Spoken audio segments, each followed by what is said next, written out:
Now the first thing you need to establish when it comes to installing the handrail system is that it's very important you get good solid fixing for these brackets. Now it's not good enough to attach this just to the plasterboard, because if you happen to fall down the stairs and grab the handrail, you'll just take the handrail down the stairs with you. Now in the wall here you have studs, but the problem with that is the spacing of the stud is going to dictate the spacing of the bracket.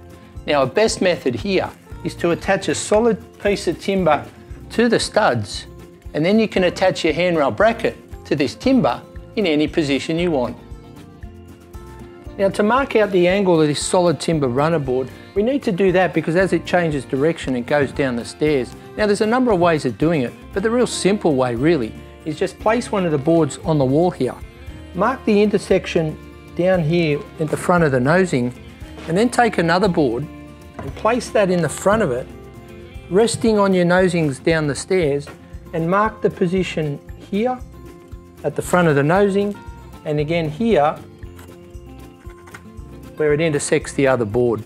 All you do then, basically you just join the dots, join those two lines together and cut it on the miter saw.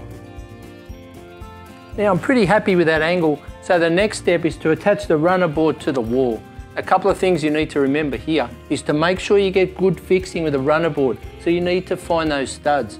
Now the easiest way to do that is use a stud finder. Now the other thing you need to consider is the height of your handrail. Now typically it's 865mm from the top of the tread to the top of the handrail, but that's something you'll need to check with your local authority.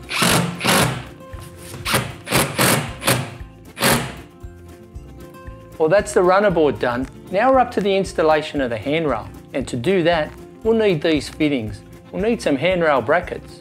We'll need a 90-degree bend for the internal corner. We'll need an adjustable bend for where it changes direction down the stairs, and we'll finish it off with an end cap. To work out the quantities of materials, that's pretty easy. For the handrail, we just simply measure the length of the running board. Now the 43mm dowel, that's available in standard lengths of 2.4 meters, but there are other lengths available. For the handrail brackets, well that's pretty simple too. Just space them evenly up to a maximum of 900mm. Now when it comes to attaching the handrail bracket to the running board, this board here is 140mm wide. So if you measure 25mm from the bottom edge to the bottom hole, that'll ensure that the top of our handrail is at the same height as the top of the running board. Now a good tip here is when you attach the handrail bracket to the runner board, just use the bottom screw only. That'll let you pivot this handrail bracket. Use the handrail as a guide, and once you're happy with the right position, mark the position of these holes, drill your pilot hole and attach them with screws. If you need to tighten these brackets, just use a 4mm Allen key and nip them up. Alright, so that's all the handrail brackets done. Now we're up to fitting the handrail. Now the beauty of this system is the mechanism that connects this fitting to the dowel, and it's done with this connector. Now the most important thing with this connector is that it's positioned exactly in the center of the dowel. Sounds difficult? Well, not really. When you use this connector jig, you simply fit the jig over the end of the dowel and then the connector in the center of the jig.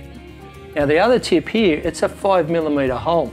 So what we want to do is use a 5mm drill bit to find the exact center of the fitting here, and then use a 3mm drill to drill a pilot hole and then attach the connector to the dowel.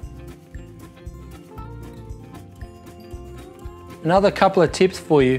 When you cut your handrail on the miter saw, ensure you've got a nice sharp fine-toothed blade to do the cutting. Another handy tip is to wrap some masking tape around the cutoff line, and that'll prevent some splintering happening on the underside.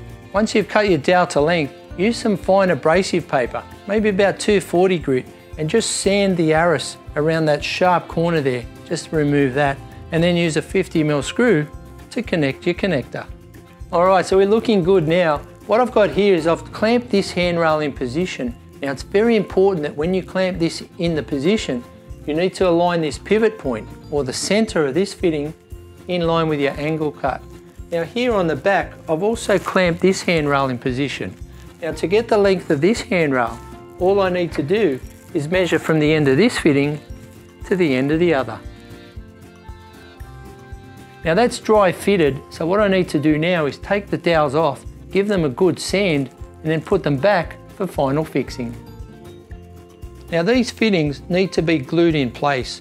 Now use a good quality, high strength, slow setting adhesive, and take your time with this. Just apply an even bead of glue around the end of the connector. Don't be tempted to put any glue in close to the timber, because when you slide the fitting on, it's just going to squeeze the glue out and make a mess.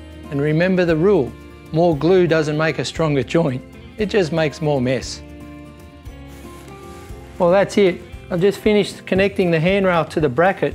Use some 10 gauge 25mm screws. The other thing about all these fittings and the handrail brackets, they're 316 stainless steel. So if you've got an outdoor alfresco area, these are perfect. The other thing is, if your lengths of dowel are not long enough, just use a straight joiner.